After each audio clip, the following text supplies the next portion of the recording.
Your Steve Jones Show podcast is loading now. The Steve Jones Show podcast is sponsored by Purdy Insurance. Visit Purdy Insurance on Market Street in Sunbury or visit online at purdyinsurance.com.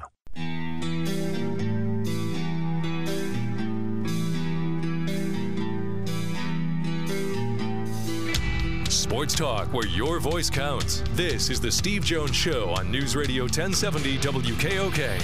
Now from the Sunbury Motors Studio, here's Steve Jones. Today's show brought to you by Purdy Insurance, Market Street in Sunbury. Go to purdyinsurance.com. Auto, home, life, business, they take care of all your insurance needs. They'll do everything they can to save you money as well.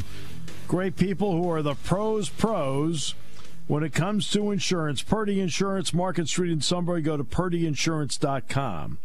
And we're in the Sunbury Motors Studio. Sunbury Motors, 4th Street in Sunbury. Sunbury Motors, Kia routes 11 and 15 in Hummel's Wharf, and online at sunburymotors.com. Dave Zangaro in just a few moments. From first, our play-by-play call of the day. It's not an Eagles call. Shotgun snap. He pumps, throws it down the middle of the field.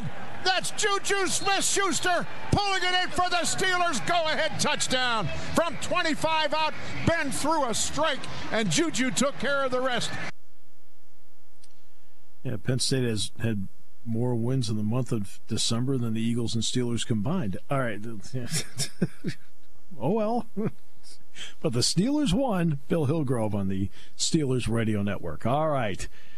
Dave Zangaro, NBC Philly, joins us. Hello, Dave. Welcome back. Great to have you with us. To you and yours, Happy New Year. Same to you. Thank you so much. I appreciate it.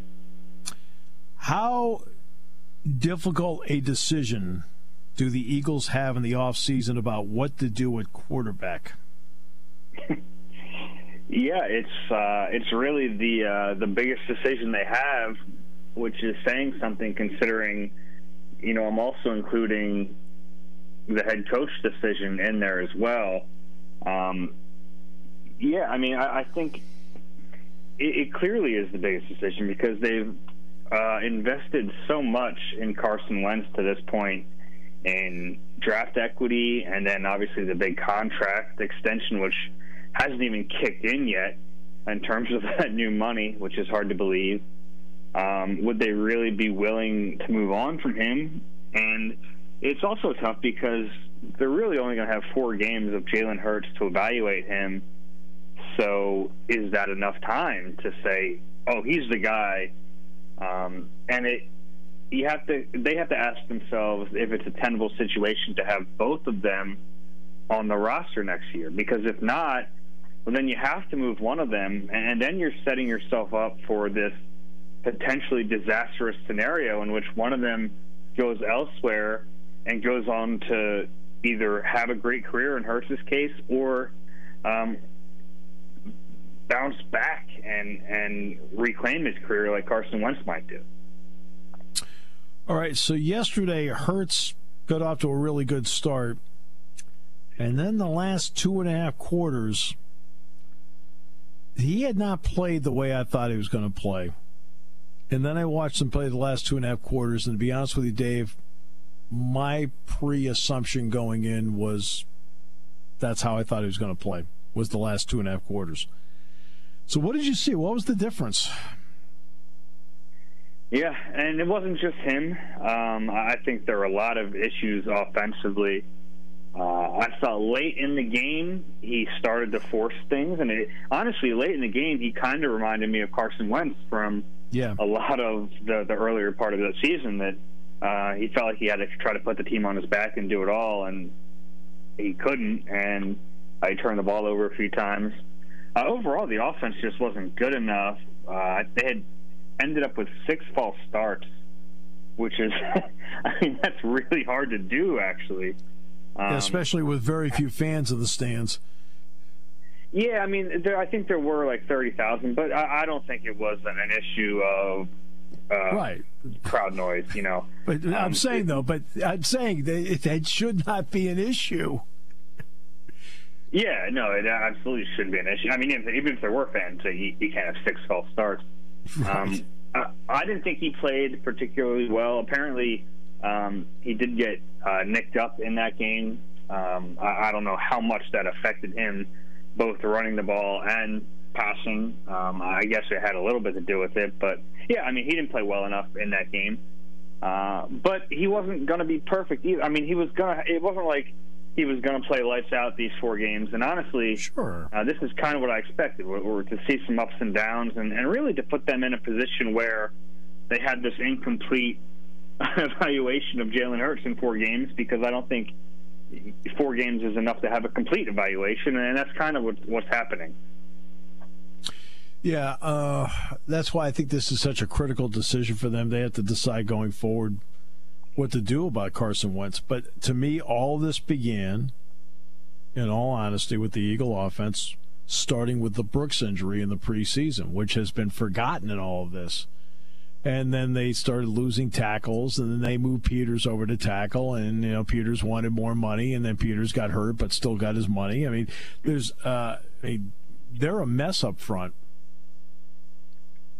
Yeah, no, they absolutely are, and you're right. I mean, Brandon Brooks is a big part of this, and it's not just him, obviously, but losing a guard you wouldn't think would affect your offense that much, but when it's that guard, I mean, he's the best, in my opinion. He's the best right guard in football, so it clearly affected them, and it's not just him. I mean, they lost him and Lane Johnson. They lost Andre Dillard, who knows? Jordan Mailata might be playing at a higher level now than Dillard would have if he played this season. But they lost Isaac Seumalo for 2 months in there. I mean, the right guard position, they've gone through everyone. Drake Driscoll got hurt on top of it. It's kind of unbelievable how many injuries they've sustained on the offensive line this year. And honestly, you brought up how the Brooks injury kind of spiraled and it led to a lot of things. I think the offensive line play in front of Carson Wentz really affected him this year, and that's not to give him an excuse because he didn't play well enough, but he was seeing ghosts, and I think it did get in his head, and it really did start with that Brooks injury. They lose Fletcher Cox yesterday, and it seemed like defensively that's where the spiral there began. What did you think about the not having Fletcher Cox, and how much did that contribute to what we ended up seeing yesterday? Because Andy Dalton looked like Johnny Unitas. And this, I say this on the 62nd anniversary of the Johnny Unitas Colts overtime win over the Giants in '58. Yeah, and with Fletcher, a lot of what he does goes unnoticed. He's still a really good player, even when the numbers aren't really piling up. And they already went into that game without Derek Barnett and Josh Sweat. So they're down, at that point, 3 of their best pass rushers. And in that game, with all the injuries on the back end, now you have a depleted secondary and an inability to get after a passer. And it's really just a terrible recipe. And that's kind of what happened. Andy Dalton had time to sit in the pocket and pick apart players who shouldn't be on the field in the secondary. So kind of a perfect storm on defense yesterday. And you're right. I mean, losing Fletcher Cox was a big part of that. Okay, so they've got Washington this week. They play a role in the playoff chase, and the role is if they win, either the Giants or the Cowboys get into the playoffs. What about this matchup? Because, I mean, now that Dwayne Haskins isn't there, I mean, I think it swings the balance about. No, I'm just kidding. But what do you think about the matchup? And what does Hurts have to do, or what doesn't he do in a game like this that then makes you think about the quarterback situation differently? I don't think there's anything he can do to change their decision in one game. I mean, it shouldn't. Right now, I don't think there should be a clear consensus on what to do, and I don't think one game against another bad team really should determine that. I think ultimately they're going to have to look at the whole body of work, and it's not enough. I don't know what they're going to do, and it's normally I have some sort of feeling on these things, and I don't right now. But everyone's acting like it's so easy to trade Carson Wentz, and it isn't. It just isn't. And it's not just – there's a lot of aspects to this, and financial is a big part of it. You're going to end up with a ton of dead money. But aside from that, it's really a change organizationally from – and that's something they've never done. I mean, since they drafted Carson Wentz, he was always their guy. And they've seen him play at a really high level. And the idea that they would give up on him and just give him to another team where he could go on to potentially have a great career, I don't know how they can come back from that as an organization if that's the way it plays out. And I think they have to ask themselves about ceiling here. Right. Because we've seen Carson Wentz's ceiling, and I don't know if he can get back to it, but Carson Wentz's ceiling is pretty darn high. It's MVP level high. What's Jalen Hurts' ceiling? I don't know that answer. I'm not sure they do either. Does Doug Pederson make it through this? I'm starting to get the sense that he will. He certainly talked today like a man who expects to be back next year. Now, some of that can be him campaigning for his job, but he talked very, very confidently today. It certainly sounded like a guy who thinks he's going to be back next year. You look at it and you say, this team is awful, they need to blow it up, but I don't have a lot of confidence that they will. You look at the head coach and you think, well, he won a Super Bowl a few years ago that buys him equity, and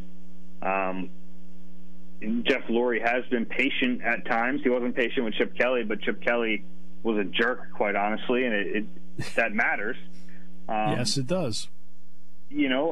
I don't think he wants to throw Doug Pederson out, and we know he has a really close relationship with Howie Roseman, who to me is a bigger culprit in this team's failure right now than Doug Pederson. I don't think the roster is good enough. I think he's mismanaged it, but we know how close those two guys are. So as strange as it is, I don't know if it's out of the question that they almost run this back, which seems crazy, but I don't think that's out of the question. I think he's going to be back. I think if you commit to Howie Roseman being back, which they have, I don't see them making a change at coach either. That's just my gut feeling from the outside looking in from 30,000 feet, and I freely admit I might be 32,000 feet from the Eagles situation. Yeah, but it's a tough thing to figure out. It's easy to say they should blow it up, and then you look at what they actually might do, and it's tougher to say they should make a change. I don't necessarily think it will be a bad thing, and that's not to say it's all Doug's fault. But, they got rid of their offensive coordinator last year, and it kind of put more of the onus on Doug, and they brought in some other pieces to kind of make this collaborative effort, but ultimately the offense was on him, and the offense hasn't scored 30 points in the game this year, and there's a lot of factors in that. Doug will happily point out injuries, and his other defenders will happily point out that the quarterback didn't play well, but Doug didn't do a good job this year either. I mean, the offense falls on him. In-game decisions weren't very good. And earlier this season, I really thought there was a chance they were going to move on from him, and I'm starting to lose that sense now. Let me ask you something that's out of the box here for a moment. What do you think it meant to the Eagles offense when Frank Reich took the Colts head coaching job? It hurt them, for sure. And it was also the loss of John DeFilippo. I think you can kind of package those two up in a way, because those two, you can talk about Nick Foles, and I more look at it with Carson in mind, because Nick Foles kind of caught lightning in a bottle. He's been really good at times in short stretches in his career, one of the weirdest careers we've ever seen. But the combination of Reich, DeFilippo, and Doug Pederson got the most out of Carson Wentz that year. It put them on a path to winning 13 games and getting the number one seed. And all that was because they got the most out of Wentz. I think people kind of overlook how good he was that year, and and how much of a role he played in that championship. And he hasn't been the same since then, and you can point at the injuries, and I think that's fair, but I also kind of question the coaching around him. There's no doubt that they've missed Frank Reich and John DiFilippo. It's just such an inexact science to try to figure out how much they've missed them. But it's certainly fair to ask, and we've done that a lot over the last couple of years for sure. Always a pleasure, Dave. Really appreciate your time very much. All right, thank you. Have a good one. Happy New Year to you and yours. Thanks, you too. All right. Matt, it's a conversation that could not have made you happy. It's exactly the way I feel. I mean, I pretty much echo everything Dave said. It's very, very strange. And probably the strangest dynamic I've ever seen with this organization. And as I said before, if you keep Howie and Doug, or if you keep Howie or Doug or both, if you're Jeff Lurie, you've lost all credibility for me when it comes to him finally have won a Super Bowl. He earned that credibility as owner that he finally made the right moves and made the right hires to get to that point, the organization to that point, and you were established that way. Sure, you lost some coaches, but that would tell me if you had the ability to win a Super Bowl, that means you have the people to still keep yourself afloat and in that conversation, no matter who you lose, whether it's the coaching staff or players. They've gone south every single year since, and now it's the worst it's been. And now we're talking about bringing two guys back that have played a big part into why this year has been dismal for this team. That just loses credibility for me. And I think you can tell through Dave, it'll lose a lot of credibility among all Philadelphia, among the Eagles fan base. I think you're a hater. All right. So. I mean, especially if you're bringing Carson back. I mean, the dynamic's broken between him and Doug. I don't care how much they try to dispute it, blah, blah, blah. He needs to take a step back. He can learn from it. It's done. This team cannot survive with Carson Wentz at the helm if Doug Pederson is still the coach of this team. It just can't happen.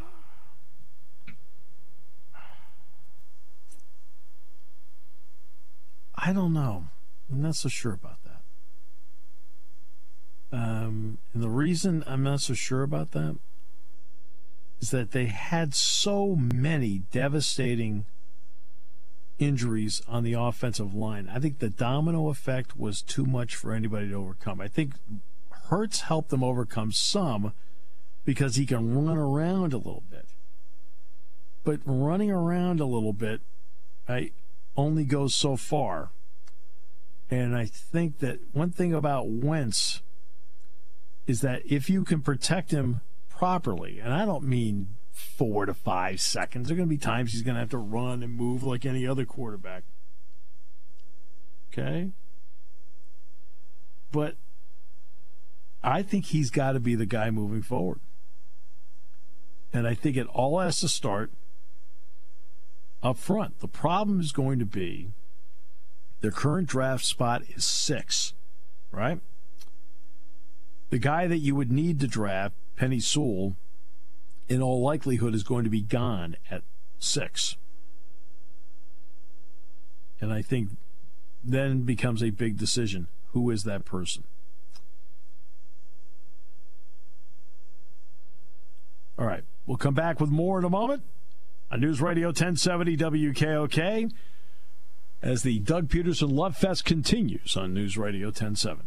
When it comes to car buying, there's the other guy's way, and then there's the SMC way. The other guys force you into a vehicle you really don't want. The Sunbury Motors way lets you take the time you need to browse, ask questions, and take the test drive and think on it. For over 100 years, the Mertz family and all their employees have made your experience the most pleasant one you'll ever have. The other guys won't offer you the best price for your trade, no matter how much they say they will. The SMC way is their promise to provide you with the most money the market shows your vehicle is worth. The SMC way is to offer you all applicable factory rebates on new vehicles and generous discounts. Looking for a pre-owned vehicle? The SMC way checks each vehicle in a 200-mile radius to determine the lowest price, then beat it. It's the lowest price promise, just part of the SMC way. The choice is up to you. The other guy's way or the SMC way. The SMC way wins every time. Sunbury Motors Company in the North 4th Street Auto Plaza, Sunbury, and at sunburymotors.com. Selling more cars and satisfying more customers for over 100 years.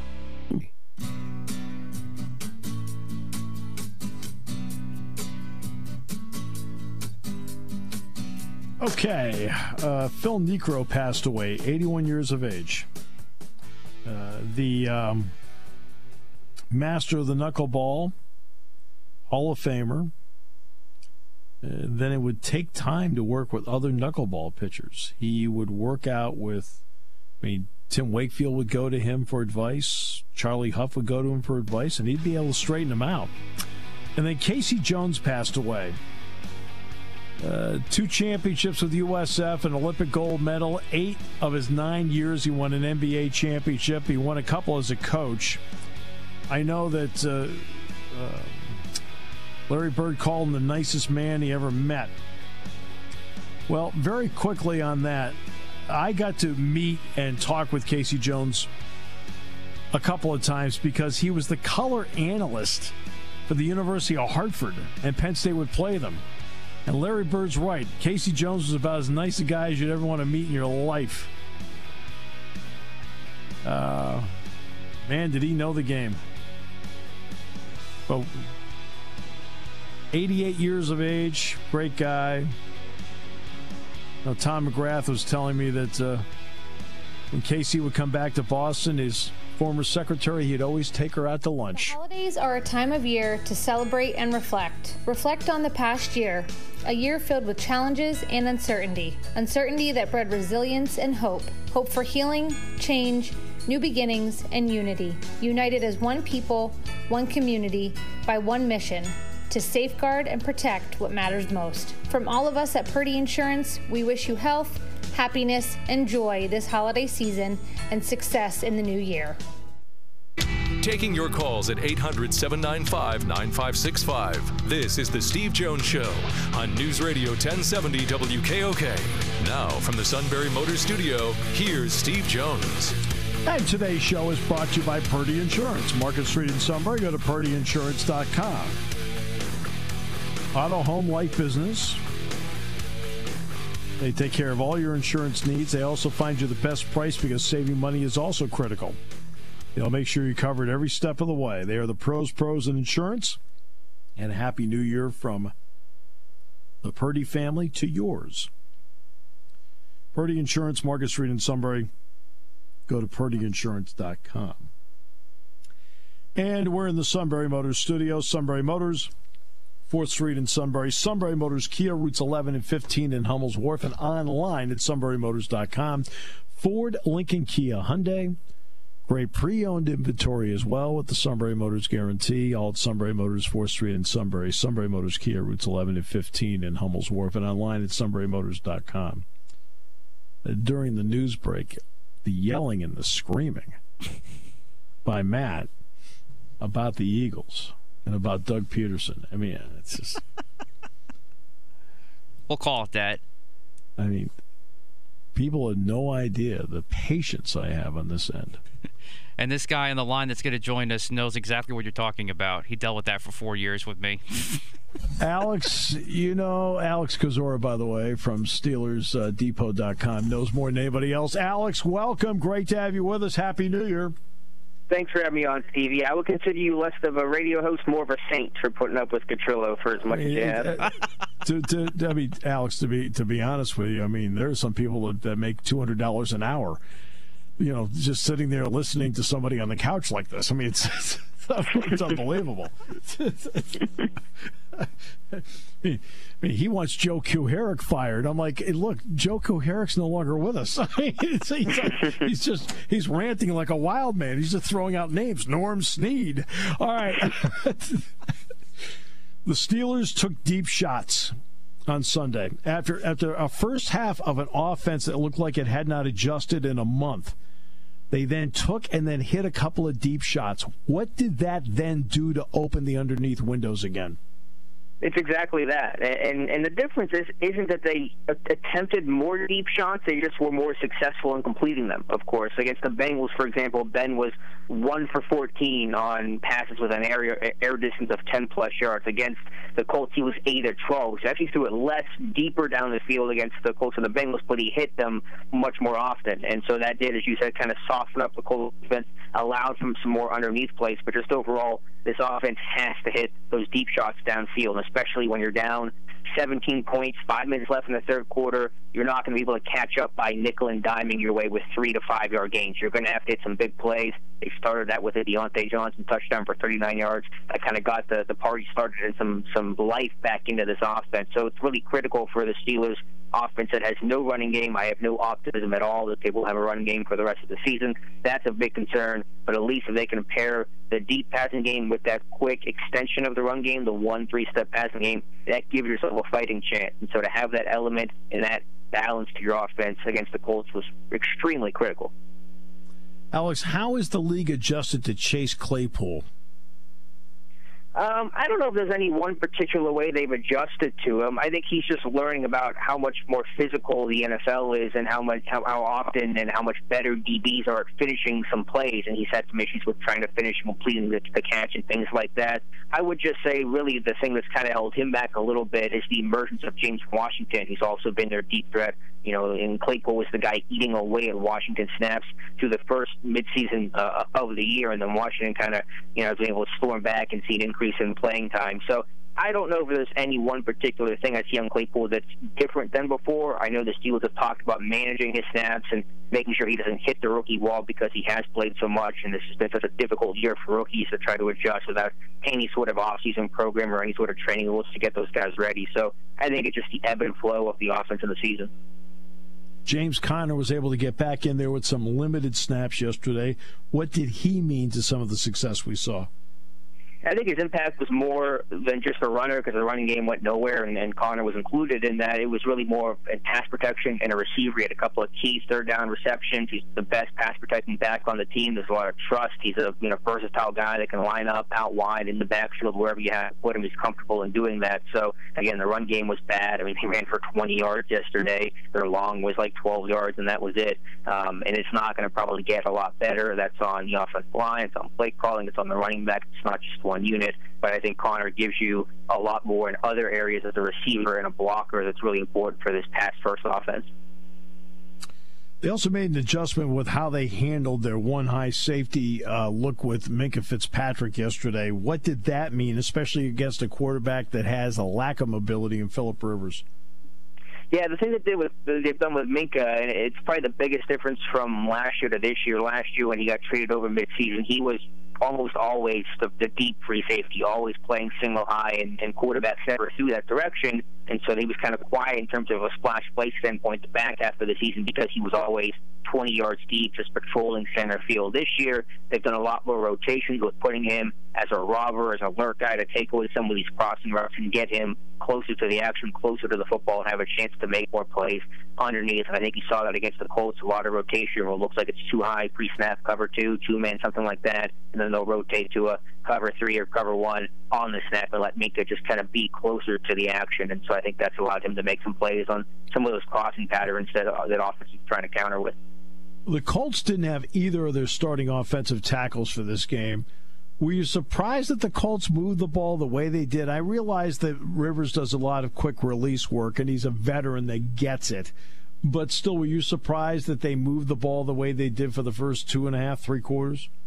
Yeah, it was disappointing, and the Colts have a really good offense, and Rivers is having a fantastic year in Indy. He's got a ton of weapons. I think the biggest disappointment to me was how well they ran the football. And for the first, 6 to 8 weeks of the season, Pittsburgh had legitimately the best run defense in football, but after losing guys like Devin Bush and Bud Dupree and Robert Spillane. I've compared it to a boxer in the 10th round that's taking like body blow after body blow, and it just kind of adds up over time. So the one loss of Dupree, the one loss of Devin Bush, you can sustain and kind of move on from. It's hard when all those things come together. And so I thought the Colts had a really good rushing attack with Jonathan Taylor falling forward, getting yards after contact, things like that. But then Pittsburgh was able to adjust in the second half, play better, and then once the Colts turned to their third string left tackle, they really kind of heated them up, and the pass rush was a lot more effective. And they sacked Philip Rivers 5 times. And Rivers had only been sacked 14 times the entire season coming into that game. They dropped him 5 times. So the fact that they could get pressure, take away the football to win the turnover battle, the Steelers were +2. Those were the big keys defensively that allowed them to get back and ultimately win this game.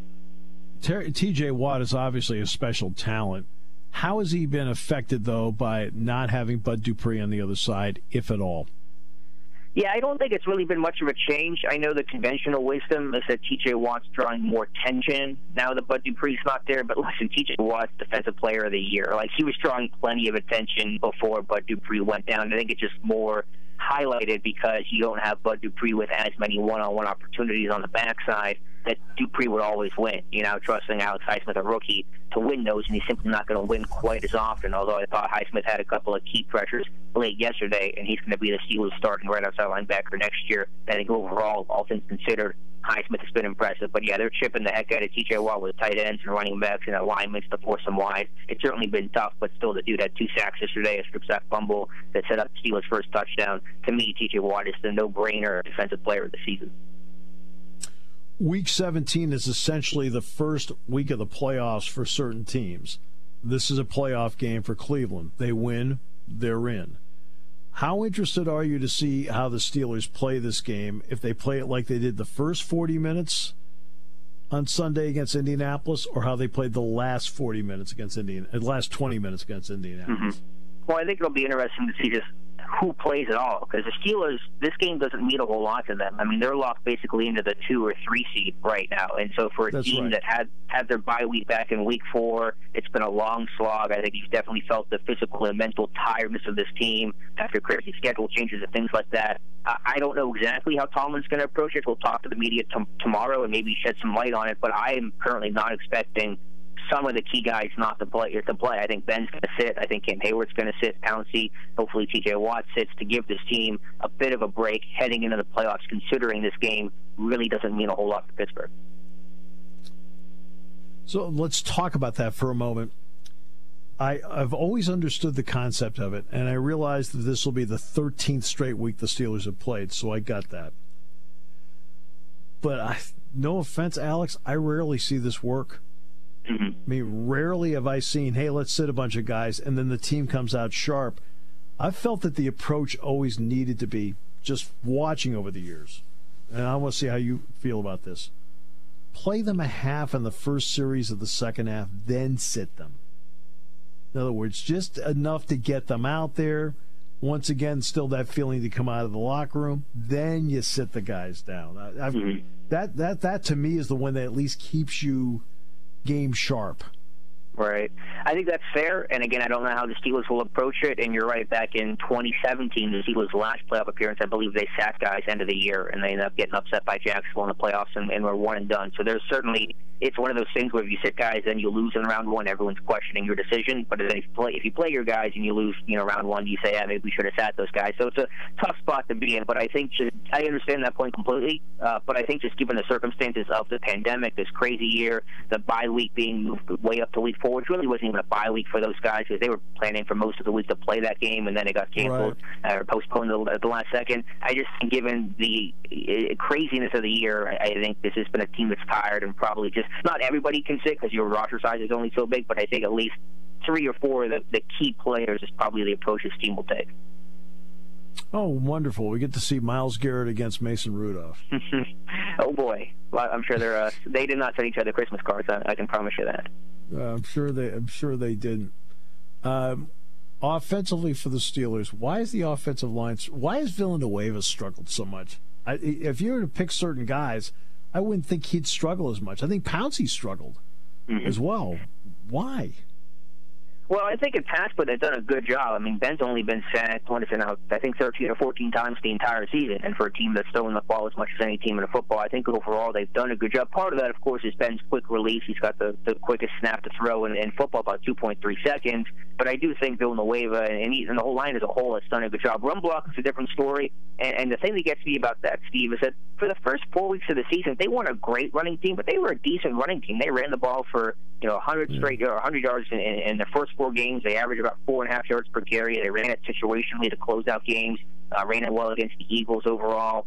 But since then, it's just gone in the tank. And it's not like the personnel has changed dramatically or the schemes changed dramatically or anything like that. And so it's been really disappointing and frustrating. That's the biggest thing that worries me about the Steelers team is that they are a terrible running football team. They can't run it situationally. Mike Tomlin's talked about he has the old coaching creed of if you can't get a yard, you don't deserve to win a game. Well, the Steelers are the worst get-a-yard team in football the last 2 years. On 3rd and 4th and 1, they converted just above 50%, which is the worst mark in football. And so I think going forward in the playoffs, you're asking a Steelers team to win 4 games to win a Super Bowl without any semblance of a run game. And I think that's going to be pretty hard to sustain in the postseason against the best of the best.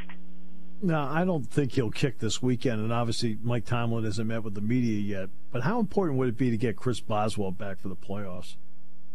Yeah, it'd be huge. I mean, assuming you're going to be hosting one postseason game, whether you're the 2 or 3 seed, and you're going to be kicking in January at Heinz Field, and I want to have Chris Boswell out there for that as opposed to a rookie and Matthew Wright. So I'm not entirely sure if Boswell's going to play this week. Probably I'm with you where they won't play him unless they really had to for some reason or felt super confident about it. But yeah, getting Bos back, he has been excellent since that 1 year, 2 years ago where he struggled. He bounced back from that, and it's been money ever since.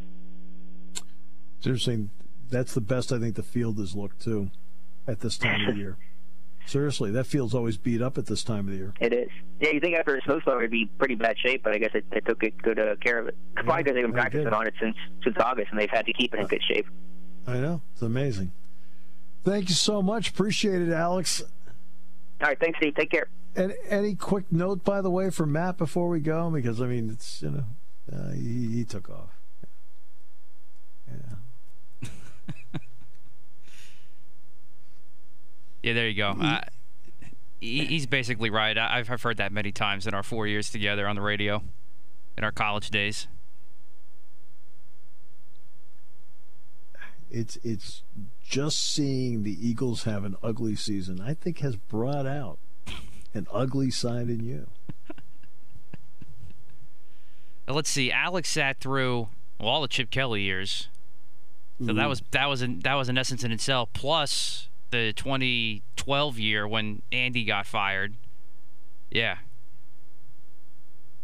You probably wanted Andy fired, though. Yeah, I had said it was time to move on. You probably wanted Chip fired. I didn't want Chip since day one. Right. Chip is a chapter in itself. Besides that. So in other words, like whomever is in that job, like after 3 games, you want them fired. Not necessarily. I was fine with Doug P till this year. Now he forgot how to coach? He messed up the quarterback. But we had a call, and we can get to this on the other side, that chimed in with a couple things that I thought were interesting, and I could lean a little bit away from that. So someone who's like logical and not a hater. He was frustrated, but he was more. I guess we can call it rational. He was more relaxed. Well, that wouldn't take much. That wouldn't take much. All right, we'll come back with more in a moment on News Radio 1070 WKOK, brought to you by Purdy Insurance.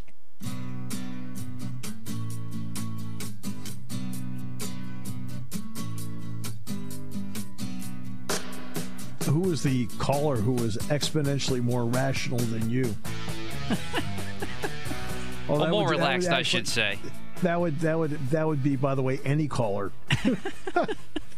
Well, it was more focusing on the quarterback dilemma that the Eagles now kind of find themselves in, and he said he shouldn't have to trade one or the other because the Eagles, they say they drafted Jalen Hurts because They wanted to make sure they had a quality backup for Wentz, which was true at the time, and you should still want to have that.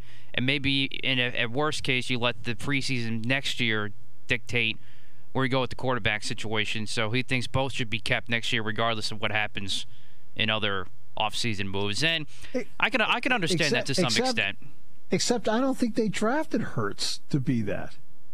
I think they drafted Hurts to be that / X factor guy that they can insert in various ways in the offense to outsmart people. I don't think they drafted him to be the quarterback. I think it was a combo of both. Him. They were giving $1 million a year to Nate Sudfeld. You know, Nate Sudfeld makes $1 million. Right. Okay? Why if you're drafting this guy to be in that role, why give that guy $1 million? No, exactly right. I mean, that's why it was puzzling, because you can think of it in a million different ways as to why they would or wouldn't draft him in the second round, which is stupid. Again, which is why it was a head scratcher to begin with. When it comes to Jalen Hurts, drafting him no earlier than the third. Okay, drafting him in the third round, I could see. The fourth round, absolutely. Yeah. It's the second round where I sat back and went, well, you're a team with probably 5 to 7 needs positionally. That wasn't one of them. So why do that? Look, the fact that he's been the starting quarterback the last 3 games is only because they fell into it. It wasn't the plan. This is not Eli Manning getting picked. Kurt Warner's the starting quarterback. And Kurt Warner with the Giants knows he's going to be replaced by Eli Manning at some point. And the Giants made the move, well, like mid-season, something like that. And then Kurt Warner became the backup and Manning became the starter. But when the Giants made the trade on draft day of Phillip Rivers for Eli Manning, the idea was with both the Chargers with Rivers and Manning with the Giants that they were going to be eventually the starters and probably that year. Okay? When Jalen Hurts was picked, nobody sat back and said, hey, by midseason he'll be the starting quarterback. Nobody. Not even the Hurts family thought that.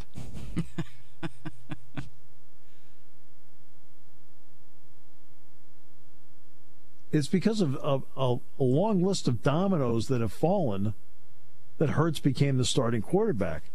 And to me, the biggest dominoes to fall for the Eagles that really set Carson Wentz back was the offensive line. All those injuries on the offensive line, I don't think any quarterback would feel secure behind that unit. Hurts at least can run around a little bit. He does a good job of picking guys out. But then when he fell behind yesterday, he started throwing interceptions. He started forcing the ball. He started to try and make plays, which is what a kid would do. So it's not atypical that he would make plays like that. But is he the long-term answer? Well, I'd be hard-pressed to say that. I mean, to me, you got to go into this draft and you got to go offensive line first round, then make up your mind as to whether the second round your offensive line, and then you got to get more receivers.